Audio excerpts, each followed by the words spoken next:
آج کی اس ویڈیو میں ہم آپ کو بتائیں گے کہ کبریٰ خان نے اپنے اور گوہر رشید کی شادی پر تنقید کرنے والوں کو لائیو آ کر کھری کھری سنا دی ہے۔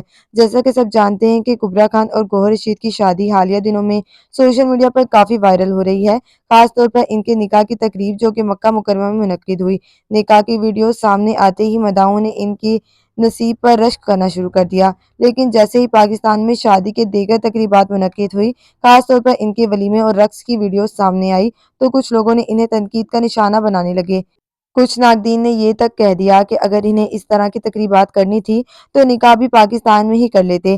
بعض نے طنزیہ انداز میں کہا، نکاح مکہ میں اور مجرا پاکستان میں۔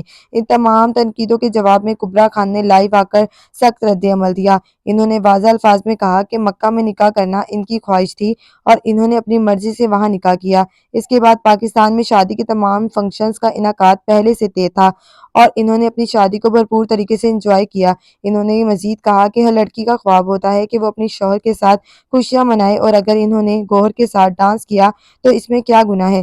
کبریٰ خان نے شدید غصے کا اظہار کرتے ہوئے کہا کہ لوگ دوسروں کی خوشیوں سے حسد کرنا بند کیوں نہیں کرتے۔